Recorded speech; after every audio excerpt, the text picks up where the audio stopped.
ശബരിമലയിലെ ദ്വാരപാലക ശില്പത്തിന്റെ സ്വർണ്ണപ്പാളിയുമായി ബന്ധപ്പെട്ട് ഗൂഢാലോചനയും അന്വേഷിക്കാൻ ഹൈക്കോടതി ഉത്തരവ്.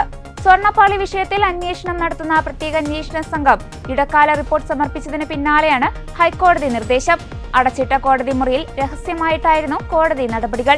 റിപ്പോർട്ട് സംബന്ധിച്ച് കോടതി ഉത്തരവ് പുറപ്പെടുവിച്ചിട്ടുണ്ടെങ്കിലും ഇതിന്റെ പൂർണ്ണരൂപം പുറത്തുവന്നിട്ടില്ല.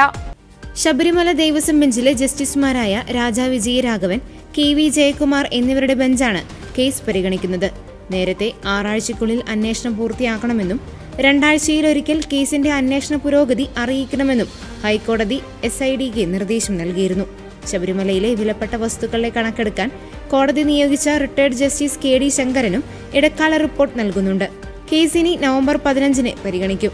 ശബരിമല ദ്വാരപാലക ശില്പത്തിലെ സ്വർണ്ണപ്പാളികൾ കാണാതായതുമായി ബന്ധപ്പെട്ട് ഗൂഢാലോചന നടന്നതായി ചൂണ്ടിക്കാട്ടി ദേവസ്വം വിജിലൻസ് റിപ്പോർട്ട് ഹൈക്കോടതിയിൽ സമർപ്പിച്ചിരുന്നു. ഇതിന്റെ അടിസ്ഥാനത്തിലാണ് ഹൈക്കോടതി ഇക്കാര്യം വിശദമായി അന്വേഷിക്കാൻ SIDക്ക് രൂപം നൽകിയത്.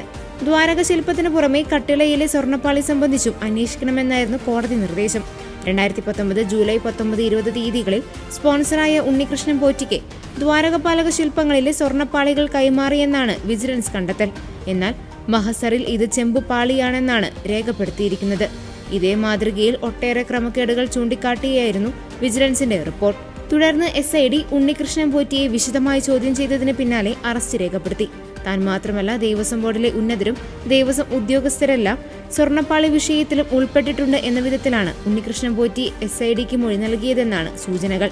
സ്വർണ്ണപ്പാളി കൊണ്ടുപോയതുമായി ബന്ധപ്പെട്ട് ഹൈദരാബാദ്, ബാംഗ്ലൂരു നഗരങ്ങളിലേക്കും SID അന്വേഷണം വ്യാപിപ്പിച്ചിട്ടുണ്ട്.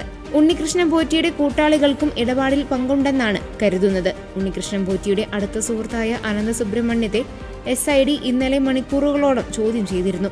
രാത്രിയോടെയാണ് ഇയാളെ വിട്ടയച്ചത്. ഉണ്ണികൃഷ്ണൻ പോറ്റിയുടെ നിർദ്ദേശപ്രകാരം 2019 സ്വർണ്ണപ്പാളികൾ ഏറ്റുവാങ്ങി മഹസറിൽ ഒപ്പുവെച്ചത് അനന്തസുബ്രഹ്മണ്യമായിരുന്നു.